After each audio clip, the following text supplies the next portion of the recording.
பூமியை பிளந்து கொண்டு வந்த குழந்தை நேரே பாதாள உலகின் மந்திரவாதி ஜடாமுனியின் கைகளில் சேர்கிறது.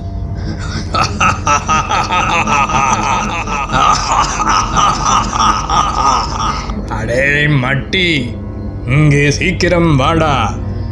இந்த குழந்தைக்கு கெண்டியில் பால் கொடுத்து தூங்க வைத்துவிட்டு சஞ்சீவி மூலிகையை எடுத்து வா. உத்தரவு குருவே. சண்ட பிரசண்ட தேவி, மகா கால பைரவி தேவி, ரணபைரவி பிரசன்னமாகு தேவி. திடீரென தன் கையை வெட்டி போட்டு விடுகிறான். குரல் மட்டும் கேட்கிறது. ஜடாமுனி, வேண்டுவன கேள். ஆஹா, ரணபைரவி தேவி, திவ்யமானேன்.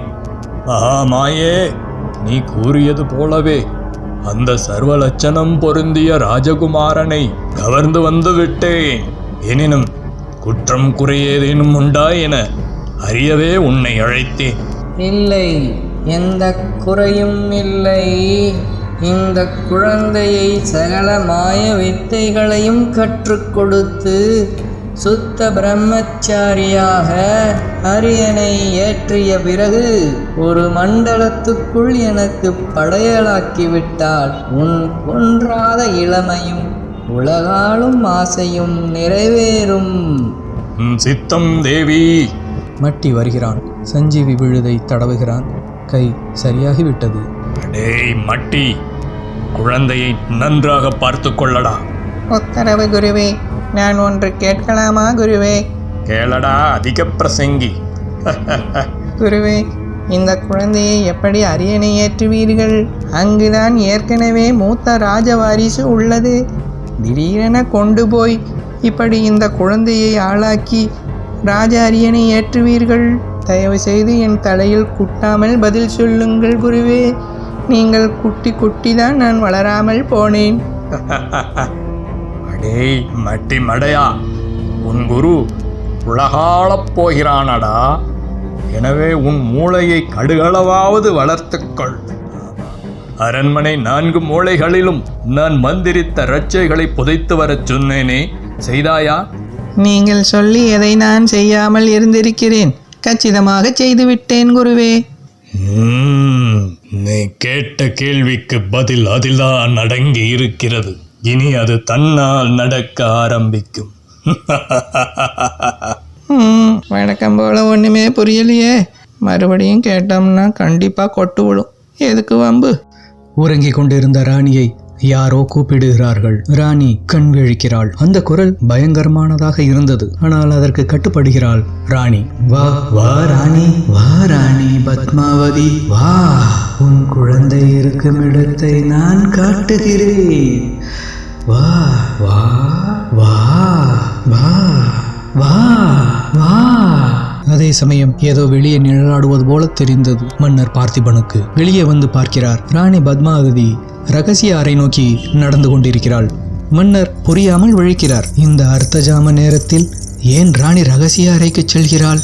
அதுவும் அந்த அறையின் பாதை ஊரின் மேற்கு பகுதியில் உள்ள மயானத்திற்கு கொண்டு செல்லும் பாதை. பத்மாவதி, பத்மாவதி, எங்கே செல்கிறாய் இந்நேரத்தில்? பதிலேதும் இல்லை. அவள் ரகசிய அறைக்குள் மறைந்து விட்டாள். என்ன விசித்திரமான நடவடிக்கை என்றவாறு தன்னுள் குழம்பிய மன்னர் சுதாரித்து காவலர்களை அழைத்து கொண்டு பின்தொடர்கிறான். அந்த கொலுசொலி கேட்டுக்கொண்டிருக்கிறது. ராணியின் கொலுசொலி அந்த சுரங்க பாதையில் எதிரொலித்துக் கொண்டே இருக்கிறது. அந்த இரவு நேரத்தில் எந்த பயமுமின்றி ராணி வெறிபிடித்தவள் போல நடந்து கொண்டிருக்கிறாள். இப்பொழுது ரகசிய அறை நின்றும் வெளிப்பட்டு அந்த மயானம் நோக்கிய பாதையில் நடக்கிறாள். இதற்கிடையே அங்கே சம்பந்தமே இல்லாமல் கொலுசொலி இந்நேரத்தில் கேட்க படுத்து கொண்டிருந்த மாடனின் காதில் அது விழுகிறது. என்னடாது இந்நேரத்தில் கொலுசு சத்தம்? ஒருவேளை வெளியில பேய் தடபாடுதா? சத்தம் வந்த திசை பக்கம் பார்க்கிறான் மாடன். அங்கே ராணி வந்து கொண்டிருக்கிறாள். அம்மாடி, பேயத புழக்கமா இருந்ததுன்னு வெளியே வந்து படுத்தது ஒரு குத்தமா? கொலுசு சத்தம் கொஞ்சம் கொஞ்சமாக தேய்ந்து காணாமல் போக மாடன் பயத்துடன் இன்னும் போர்வையை விளக்காமல் இருக்க திடீரென அவன் மீது ஒரு கை முரட்டுத்தனமாக அழித்துவிட பயங்கரமாக கத்திய வண்ணம் எழுந்தான். ஐயோ, நான் இல்ல, என்ன விட்டுரு. கோழி அறுத்து கடா வெட்டி முச்சந்தியில வச்சிடுறேன். எழுத்துட்டு போ, என்னைய விட்டுரு. டேய், கோழி கிடாவெல்லாம் எதுக்குடா முச்சந்தியில் வைக்கிற? ஆக்கி வை, நான் உன் வீட்டுக்கு வந்து தான் சாப்பிடுவேன். நீயா? அட படுவாவி முத்தா. கத்தாதடா, விஷயம் தெரியாம கத்தி சிக்கல்ல மாட்டிக்கும். என்னடா சொல்ற? டேய், ராசாவும் படை வீரர்களுமா ராணி பத்மாவதியை தொடர்ந்து போய்கிட்டு இருக்காங்க. இந்த நடுராத்திரியில இது வினோதமா இருக்கு. வா போய் பார்க்கலாமா? என்னது, உயிருக்கு ஆபத்துன்னு சொல்ற? அப்புறம் ஏன்டா என்னைய கூப்பிடுற? வேணா நீ போய் என்னன்னு பார்த்துட்டு வா. சாரிடா, நானே போறேன். நீ இங்கேயே இரு. இரு, நான் தனியாக இருக்க மாட்டேன். நானும் உன் கூடயே வரேன். ஓ, படுத்துறாங்களே. அட பாவி, பேசாமல் வீட்டுக்குள்ளே படுத்துருந்தவனை காட்டுக்குள்ளே கூப்பிட்டு வந்திருக்கியே. நல்லா இருப்பியே. உன் ஆர்வத்துக்கு நாய் நறுக்கி என்னை பழியாக்கிட்டு போயிடாதடா. நாய் நறுக்கிட்டையாவது உசுன்னு சொல்லியாவது விரட்டி தப்பிக்கலாம். ராஜாங்கத்தில் மாட்டினா தலையே தவிடு பொடியாக்கிருமேடா. சத்தம் போடாம வாடா, வீரங்களுக்கு நாம இருக்கிறது தெரிஞ்சிட போகுது. முதலில் ராணி, பின்னர் ராஜாவும் வீரர்களும், பிறகு முத்தனும் மாடனுமாக அந்த மயானம் நோக்கிய பயணம் தொடர்கிறது. முடிவாக மயானம் வந்துவிட்டது.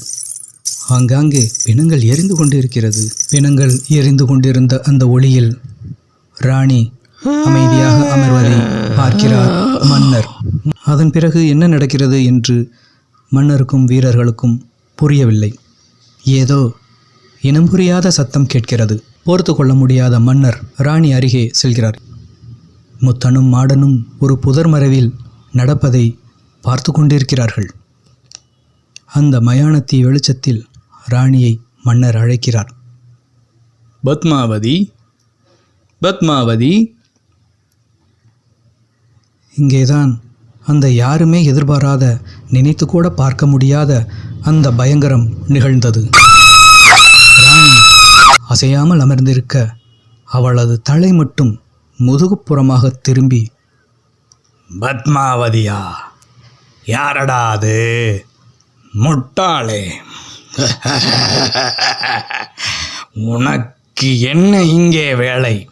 இனி இவள் என்னுடையவள் என்று வேறு ஒரு ஆண் குரலில் பயங்கரமாகச் சிரித்தது. இதை பார்த்து கொண்டிருந்த மாடனின் கண்கள் ஒன்றுக்கொன்று சொருகிக் கொண்டு முத்தனின் மேலேயே சரிந்து விழுகிறான்.